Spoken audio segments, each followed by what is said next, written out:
Well, hello all. It is Sunday night again, and we are going to be continuing on with Charles Dickens' Bleak House. Tonight we're going to be reading from chapter number 11. Um, our tea this evening is a blend of uh, orange spice and lemon ginger. It's very pleasant. Served in the traditional Griffin beaker of my household. Just me, actually. Nobody else in my household drinks their tea from a beaker, but I certainly do and persist.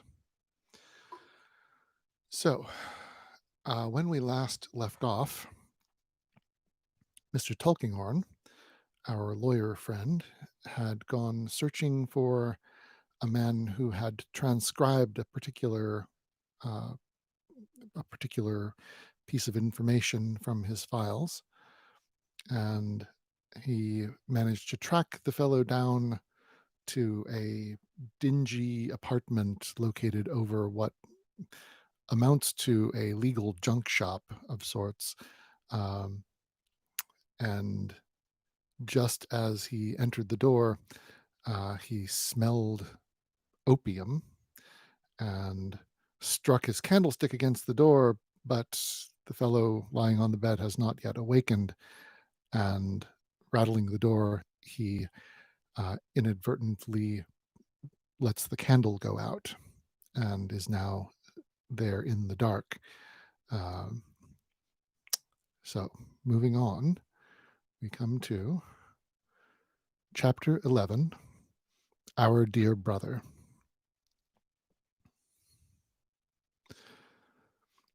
A touch on the lawyer's wrinkled hand as he stands in the dark room, irresolute, makes him start and say, "What's that?"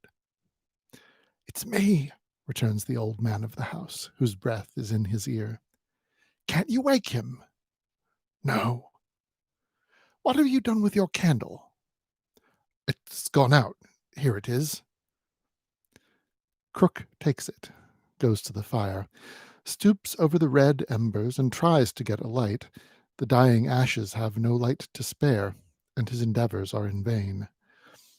Muttering, after an ineffectual call to his lodger, that he will go downstairs and bring a lighted candle from the shop, the old man departs. Mr. Tulkinghorn, for some new reason that he has, does not await his return in the room, but on the stairs outside. The welcome light, excuse me, the welcome light, important distinction, soon shines upon the wall as Crook comes slowly up with his green-eyed cat following at his heels. "Does the man generally sleep like this?" inquires the lawyer in a low voice. I don't know," says Crook, shaking his head and lifting his eyebrows. "I know next to nothing of his habits except that he keeps himself very close." Thus whispering, they both go in together. As the light goes in, the great eyes in the shutters, darkening, seem to close. Not so the eyes upon the bed. "God save us!" exclaims Mr. Tulkinghorn. "He is dead!" Crook drops the heavy hand he has taken up so suddenly that the arm swings over the bedside. They look at one another for a moment. "Send for some doctor. Call for Miss Flight up the stairs, sir. Here's poison by the bed. Call out for Flight, will you?" says Crook, with his lean hands spread out above the body like a vampire's wings. That was not the voice I do for Crook. Mr. Tulkinghorn hurries to the landing and calls, "Miss Flight! Flight! Make haste here! Whoever you are! Flight!" Crook follows him with his eyes, and while he is calling, finds opportunity to steal to the old portmanteau and steal back again. "Run, Flight, run! The nearest doctor, run!" And so Mr. Crook addresses a crazy little woman who is his female lodger, who appears and vanishes in a breath, who soon returns accompanied by a testy medical man brought from his dinner, with a broad, snuffy upper lip and a broad Scotch tongue. Oh boy. "Hey, bless the hearts of ye," says the medical man, looking up at them after a moment's examination. "He's just as dead as fairy." Mr. Tulkinghorn, standing by the old portmanteau, inquires if he has been dead any time. "Any time, sir," says the medical gentleman. "It's probable he will have been dead about 3 hours." "About that time, I should say," observes a dark young man on the other side of the bed. "Are you in the medical profession yourself, sir?" inquires the first. The dark young man says yes. "Then I'll just take my departure," replies the other, "for I'm no good here." With which remark he finishes his brief attendance and returns to finish his dinner. The dark young surgeon passes the candle across and across the face, and carefully examines the law writer who has established his pretensions to his name by becoming, indeed, no one. "I knew this person by sight very well," says he. "He has purchased opium of me for the last year and a half. Was anybody present related to him?" glancing round upon the three bystanders. "I was his landlord," grimly answers Crook, taking the candle from the surgeon's outstretched hand. "He told me once I was the nearest relation he had." "He has died," says the surgeon, "of an overdose of opium, there is no doubt. The room is strongly flavored with it. There is enough here now," taking an old teapot from Mr. Crook, "to kill a dozen people." "Do you think he did it on purpose?" asks Crook. "And took the overdose?" "Yes." Crook almost smacks his lips with the unction of a horrible interest. "I can't say. I should think it unlikely, as he has been in the habit of taking so much. But nobody can tell. He was very poor, I suppose?" "I suppose he was. His room don't look rich," says Crook, who might have changed eyes with his cat as he casts his sharp glance around. "But I have never been in it since he had it, and he was too close to name his circumstances to me." "Did he owe you any rent?" "6 weeks." "He will never pay it," says the young man, resuming his examination. "It is beyond a doubt that he is indeed as dead as Pharaoh, and to judge from his appearance and condition, I should think it a happy release. Yet he must have been a good figure when a youth, and I dare say good looking." He says this not unfeelingly, while sitting on the bedstead's edge with his face towards that other face, and his hand upon the region of the heart. I recollect once thinking there was something in his manner, uncouth as it was, that denoted a fall in life. Was that so?" he continues, looking round. Crook replies, "You might as well ask me to describe the ladies whose heads of hair I've got in sacks downstairs, than that he was my lodger for a year and a half, and lived, or didn't live, by law writing. I know no more of him." During this dialogue, Mr. Tulkinghorn has stood aloof by the old portmanteau, with his hands behind him, equally removed, to all appearance, from all three kinds of interest exhibited near the bed. From the young surgeon's professional interest in death, noticeable as being quite apart from his remarks on the deceased as an individual, from the old man's unction, and the crazy little woman's awe. His imperturbable face has been as inexpressive as his rusty clothes. One could not even say he has been thinking all this while. He has shown neither patience nor impatience, nor attention nor abstraction. He has shown nothing but his shell. As easily might the tone of a delicate musical instrument be inferred from its case, as the tone of Mr. Tulkinghorn from his case. He now interposes, addressing the young surgeon in his unmoved professional way. I looked in here, he observes, just before you, with the intention of giving this deceased man, whom I never saw alive, some employment at his trade of copying. I had heard of him from my stationer, Snagsby of Cook's Court. Since no one here knows anything about him, it might be as well to send for Snagsby. Ah, to the crazy little woman, who has often seen him in court, and whom he has often seen, and who proposes, in frightened dumb show, to go for the law stationer. Suppose you do. While she is gone, the surgeon abandons his hopeless investigation and covers its subject with the patchwork counterpane. Mr. Crook and he interchange a word or two. Mr. Tulkinghorn says nothing, but stands ever near the old portmanteau. Mr. Snagsby arrives hastily in his grey coat and his black sleeves. Dear me, he says. It has come to this, has it? Bless my soul. Can you give the person of the house any information about this unfortunate creature, Snagsby? Inquires Mr. Tulkinghorn. He was in arrears with his rent, it seems, and he must be buried, you know. Well, sir, says Mr. Snagsby, coughing his apologetic cough behind his hand, I really don't know what advice I could offer except sending for the beadle. I don't speak of advice, returns Mr. Tulkinghorn. I could advise. No one better, sir, I'm sure, says Mr. Snagsby with his deferential cough. I speak of affording some clue to his connections, or to where he came from, or to anything concerning him. I assure you, sir, says Mr. Snagsby, after prefacing his reply with his cough of general propitiation, that I know no more of where he came from than I know where he has gone to, perhaps, suggests the surgeon to help him out. A pause.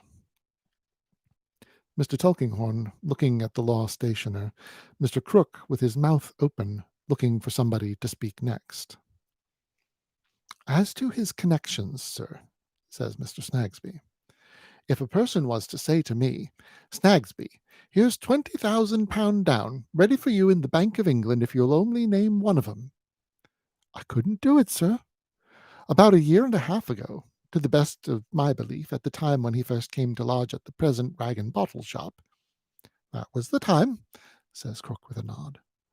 About a year and a half ago, says Mr. Snagsby, strengthened, he came into our place one morning after breakfast, and finding my little woman, which I name Mrs. Snagsby when I use that appellation, in our shop, produced a specimen of his handwriting and gave her to understand that he was in want of copying work to do, and was, not to put too fine a point upon it, a favourite apology for plain speaking with Mr. Snagsby, which he always offers with a sort of argumentative frankness.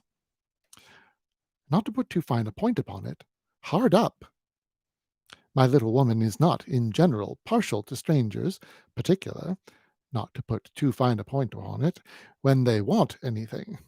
But she was rather took by something about this person, whether by his being unshaved, or by his hair being in want of attention, or by what other ladies' reasons I leave you to judge, and she accepted of the specimen, and likewise of the address.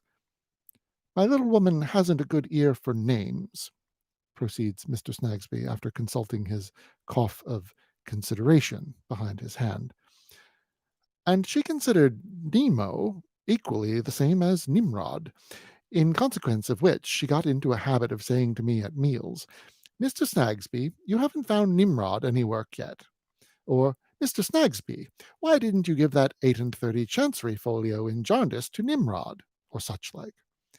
And that is the way he gradually fell into job work at our place, and that is the most I know of him, except that he was a quick hand, and a hand not sparing of night work, and that if you gave him out, say, 5 and 40 folio on the Wednesday night, you would have it brought in on the Thursday morning. All of which, Mr. Snagsby concludes by politely mentioning with his hat towards the bed, as much as to add, I have no doubt my honourable friend would confirm if he were in a condition to do it. "Hadn't you better see," says Mr. Tulkinghorn to Crook, "whether he had any papers that may enlighten you? There will be an inquest, and you will be asked the question. You can read?" "No, I can't," returns the old man with a sudden grin. "Snagsby," says Mr. Tulkinghorn, "look over the room for him. He will get into some trouble or difficulty otherwise. Being here, I'll wait, if you make haste, and then I can testify on his behalf, if it should ever be necessary, that all was fair and right. If you will hold the candle for Mr. Snagsby, my friend, he'll soon see whether there is anything to help you." "In the first place, here's an old portmanteau, sir," says Snagsby. "Ah, to be sure. So there is. Mr. Tulkinghorn does not appear to have seen it before, though he is standing so close to it, and though there is very little else, heaven knows.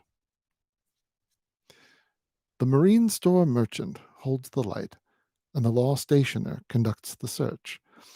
The surgeon leans against the corner of the chimney-piece. Miss Flite peeps and trembles just within the door.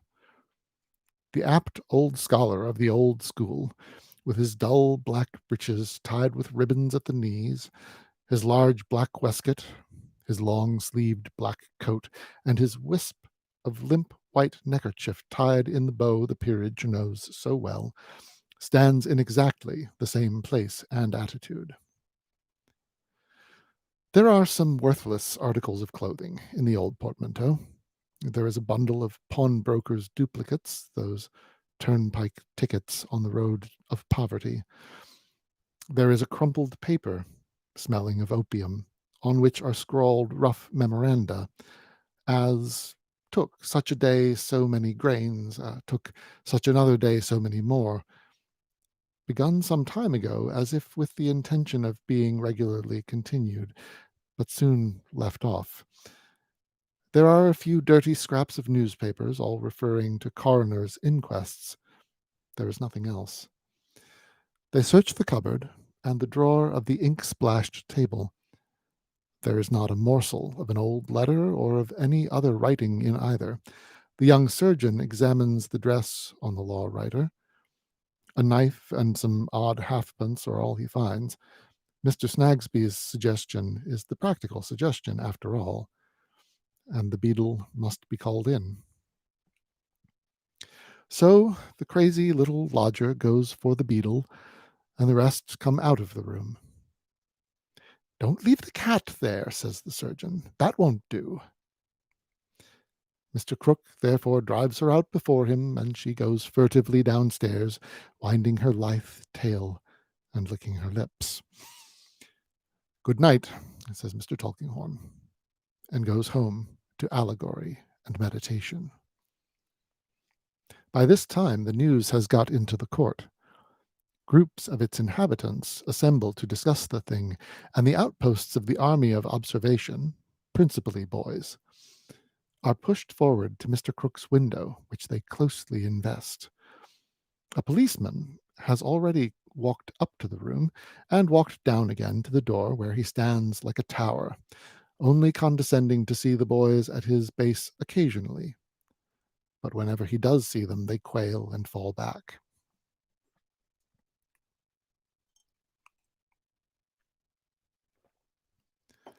Mrs. Perkins, who has not been for some weeks on speaking terms with Mrs. Piper, in consequence for an unpleasantness originating in young Perkins's having fetched young Piper a crack, renews her friendly intercourse on this auspicious occasion. The pot-boy at the corner, who is a privileged amateur, as possessing official knowledge of life and having to deal with drunken men occasionally, exchanges confidential communications with the policeman, and has the appearance of an impregnable youth, unassailable by truncheons and unconfinable in station-houses. People talk across the court, out of window, and bare-headed scouts come hurrying in from Chancery Lane to know what's the matter. The general feeling seems to be that it's a blessing Mr. Crook weren't made away with first, mingled with a little natural disappointment that he was not. In the midst of this sensation, the beadle arrives. The beadle, though generally understood in the neighborhood to be a ridiculous institution, is not without a certain popularity for the moment, if it were only as a man who is going to see the body. The policeman considers him an imbecile civilian, a remnant of the barbarous watchman times, but gives him admission as something that must be borne with until government shall abolish him. The sensation is heightened as the tidings spread from mouth to mouth that the beadle is on the ground and has gone in. By and by, the beadle comes out, once more intensifying the sensation, which has rather languished in the interval. He is understood to be in want of witnesses for the inquest tomorrow, who can tell the coroner and jury anything whatever respecting the deceased. Is immediately referred to innumerable people who can tell nothing whatever. Is made more imbecile by being constantly informed that Mrs. Green's son was a law writer hisself and knowed him better than anybody, which son of Mrs. Green's appears on inquiry to be at the present time aboard a vessel bound for China, 3 months out, but considered accessible by telegraph on application to the Lords of the Admiralty. Beadle goes into various shops and parlors, examining the inhabitants, always shutting the door first, and by exclusion, delay, and general idiocy exasperating the public. Policemen seen to smile to potboy. Public loses interest and undergoes reaction. Taunts the beadle in shrill, youthful voices with having boiled a boy. Choruses fragments of a popular song to that effect and importing that the boy was made into soup for the workhouse. Policeman at last finds it necessary to support the law and seize a vocalist, who is released upon the flight of the rest on condition of his getting out of this, then come and cutting it, a condition he immediately observes. So the sensation dies off for the time, and the unmoved policeman, to whom a little opium, more or less, is nothing, with his shining hat, stiff stock, inflexible greatcoat, stout belt and bracelet, and all things fitting, pursues his lounging way with a heavy tread, beating the palms of his white gloves one against the other, and stopping now and then at a street corner to look casually about for anything between a lost child and a murder. Under cover of the night, the feeble-minded beadle comes flitting about Chancery Lane with his summonses, in which every juror's name is wrongly spelt, and nothing rightly spelt but the beadle's own name, which nobody can read or wants to know. The summonses served, and his witnesses forewarned, the beadle goes to Mr. Crook's, to keep a small appointment he has made with certain paupers, who presently arriving are conducted upstairs, where they leave the great eyes in the shutter, something new to stare at, in that last shape which earthly lodgings take for no one, and for everyone. And all that night, the coffin stands ready by the old portmanteau, and the lonely figure on the bed, whose path in life has lain through 45 years, lies there with no more track behind him than any one can trace, than a deserted infant. Next day the court is all alive. It's like a fair, as Mrs. Perkins, more than reconciled to Mrs. Piper, says in amicable conversation with that excellent woman. The coroner is to sit in the first-floor room at the Sol's Arms, where the harmonic meetings take place twice a week, and where the chair is filled by a gentleman of professional celebrity, faced by Little Swills, the comic vocalist, who hopes, according to the bill in the window, that his friends will rally round him and support first-rate talent. The Sol's Arms does a brisk stroke of business all the morning. Even children so require sustaining under the general excitement that a pieman, who has established himself for the occasion at the corner of the court, says his brandy balls go off like smoke. What time the beadle, hovering between the door of Mr. Crook's establishment and the door of the Sol's Arms, shows the curiosity in his keeping to a few discreet spirits, and accepts the compliment of a glass of ale or so in return. At the appointed hour arrives the coroner, for whom the jurymen are waiting, and who is received with a salute of skittles from the good dry skittle ground attached to the Sol's Arms, The coroner frequents more public houses than any man alive. The smell of sawdust, beer, tobacco smoke, and spirits is inseparable in his vocation from death in its most awful shapes. He is conducted by the beadle and the landlord to the harmonic meeting room, where he puts his hat on the piano and takes a Windsor chair at the head of a long table, formed of several short tables put together and ornamented with glutinous rings and endless involutions made by pots and glasses. As many of the jury can crowd together at the table, sit there. The rest get among the spittoons and pipes or lean against the piano. Over the coroner's head is a small iron garland, the pendant handle of a bell, which rather gives the majesty of the court the appearance of going to be hanged presently. Call over and swear the jury. While the ceremony is in progress, sensation is created by the entrance of a chubby little man in a large shirt collar, with a moist eye and an inflamed nose, who modestly takes a position near the door as one of the general public, but seems familiar with the room, too. A whisper circulates that this is Little Swills. It is considered not unlikely that he will get up an imitation of the coroner and make it the principal feature of the harmonic meeting in the evening. Well, gentlemen, the coroner begins.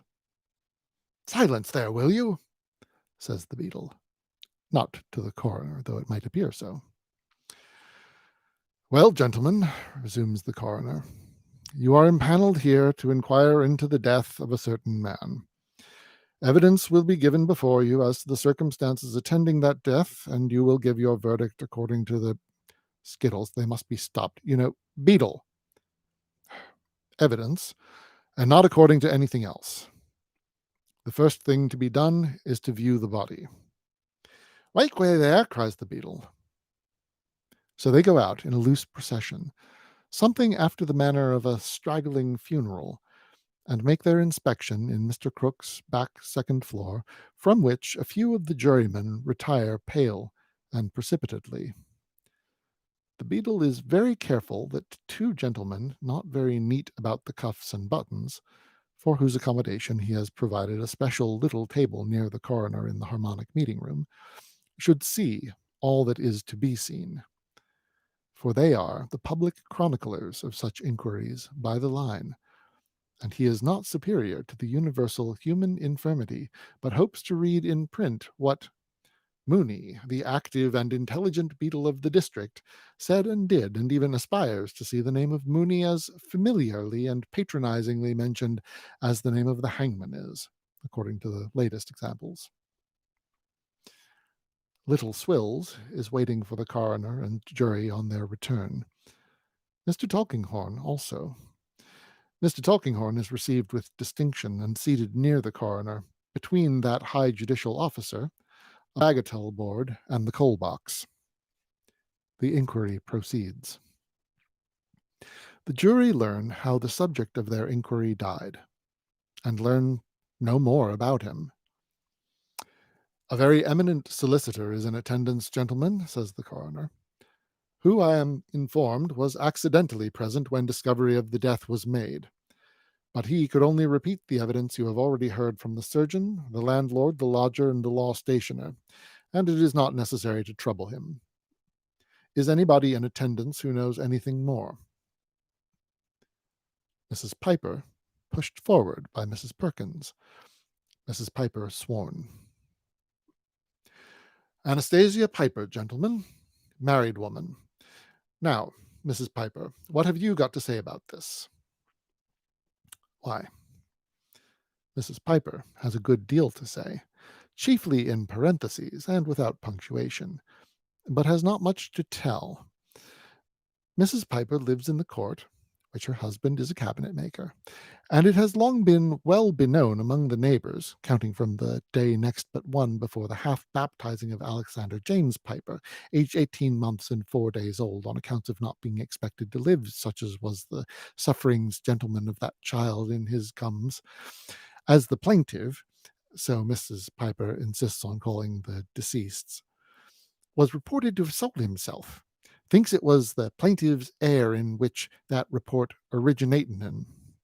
See the plaintiff often, and considered as his air was furious, and not to be allowed to go about some children being timid, and if doubted, hoping Mrs. Perkins may be brought forward, as she is here and will do credit to her husband and herself and family, has seen the plaintiff vexed and worrited by the children, but children they will ever be, and you cannot expect them specially, if or playful dispositions, to be Methuselahs, which you was not yourself.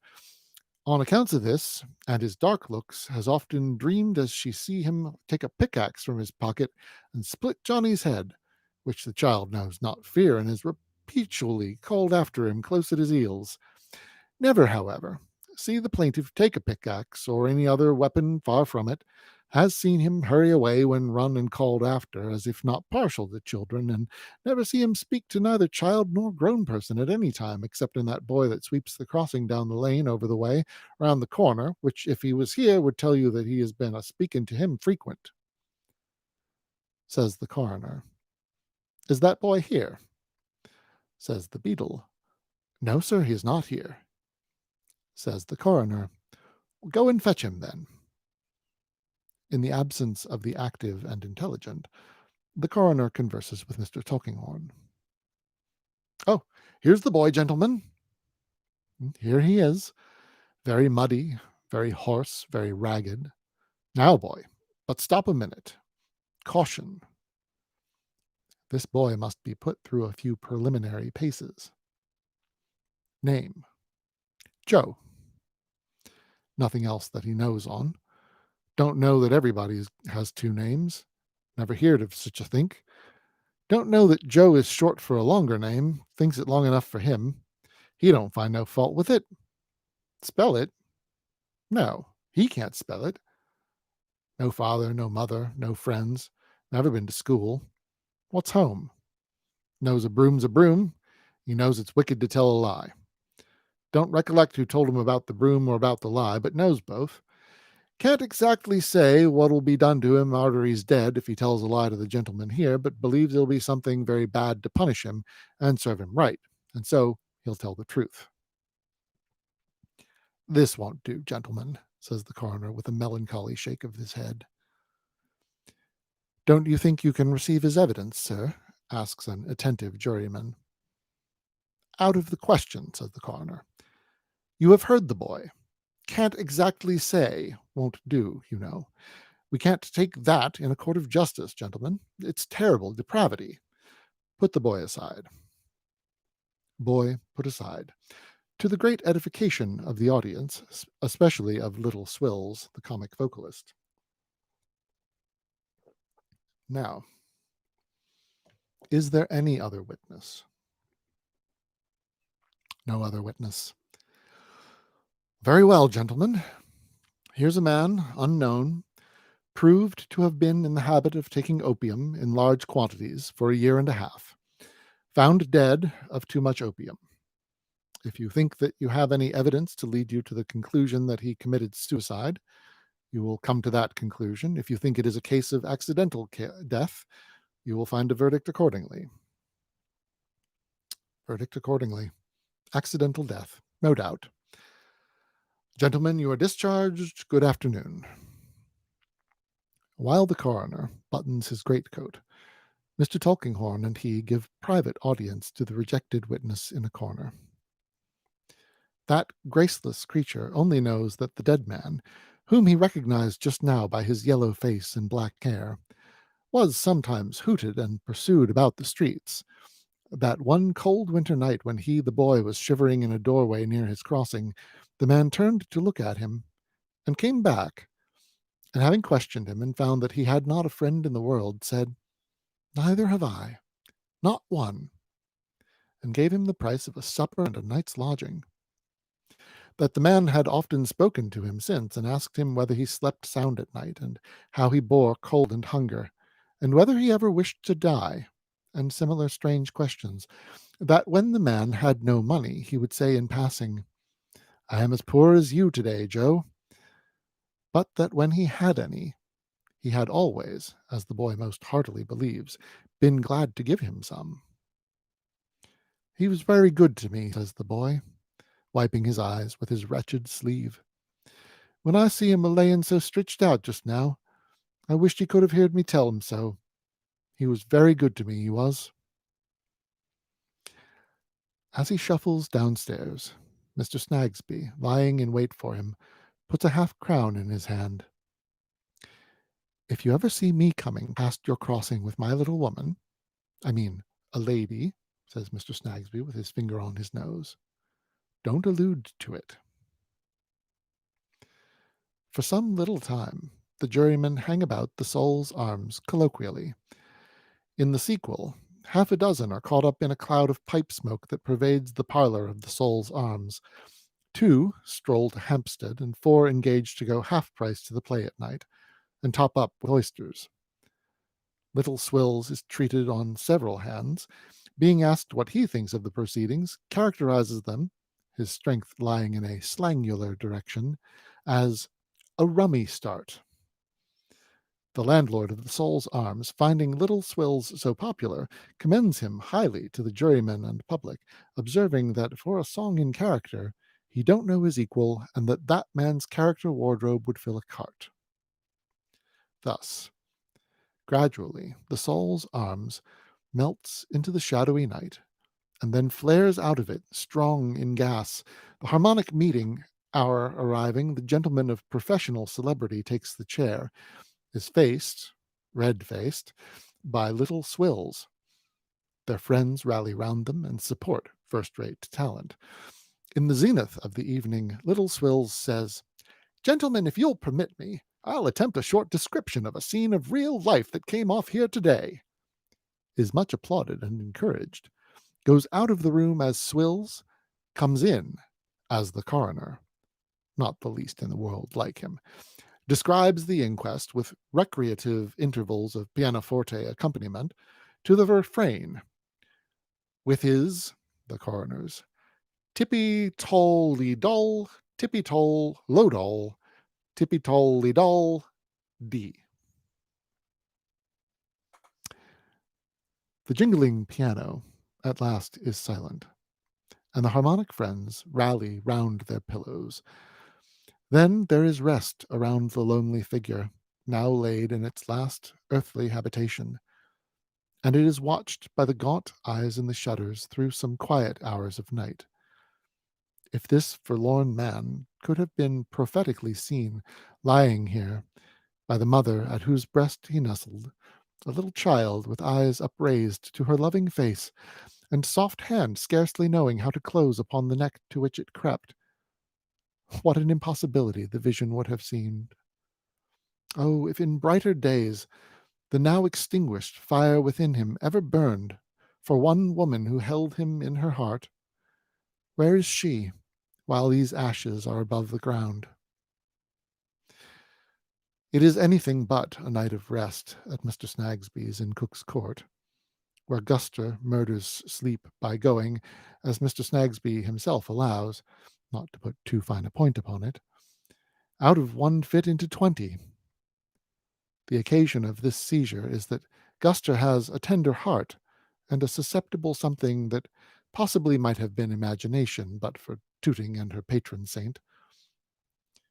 Be it what it may now, it was so direfully impressed at tea-time by Mr. Snagsby's account of the inquiry at which he had assisted, that at supper-time she projected herself into the kitchen, preceded by a flying Dutch cheese, and fell into a fit of unusual duration, which she only came out of to go into another, and so on through a chain of fits with short intervals between, of which she has pathetically availed herself by consuming them in entreaties to Mrs. Snagsby not to give her warning when she comes to, and also in appeals to the whole establishment to lay her down on the stones and go to bed.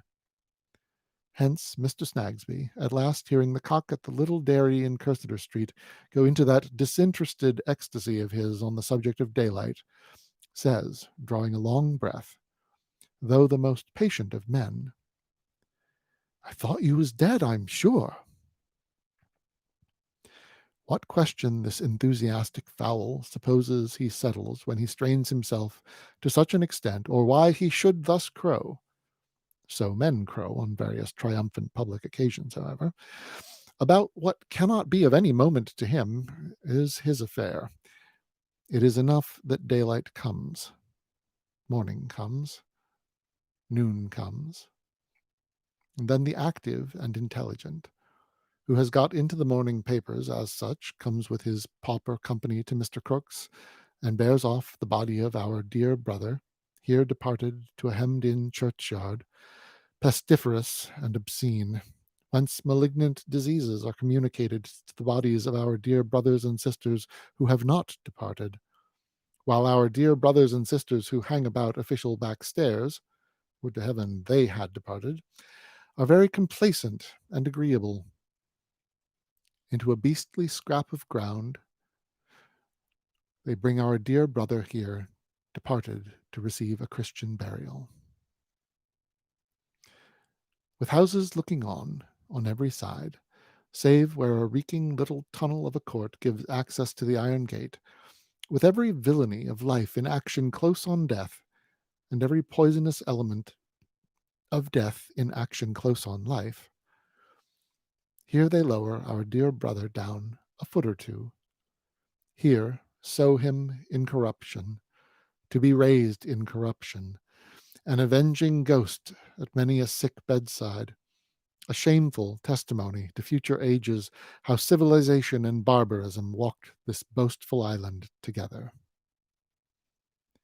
Come night, come darkness, for you cannot come too soon or stay too long by such a place as this. Come, straggling lights into the windows of the ugly houses, and you who do iniquity therein, do it at least with this dread scene shut out. Come, flame of gas, burning so sullenly above the iron gate, on which the poisoned air deposits its witch ointment, slimy to the touch. It is well that you should call to every passer-by, look here. With the night comes a slouching figure through the tunnel court to the outside of the iron gate. It holds the gate with its hands and looks in between the bars, stands looking for a little while. It then, with an old broom it carries, softly sweeps the step and makes the archway clean. It does so very busily and trimly, looks in again a little while, and so departs. Joe, is it thou? Well, well, though a rejected witness who can't exactly say what will be done to him in greater hands than men's, thou art not quite in outer darkness. There is something like a distant ray of light in thy muttered reason for this. He was very good to me, he was. End of chapter. We will reconvene next Sunday at 7 p.m., as per usual, for chapter 14 of Charles Dickens' Bleak House. I hope that you all have a pleasant, safe week. Be well, and we'll see you again.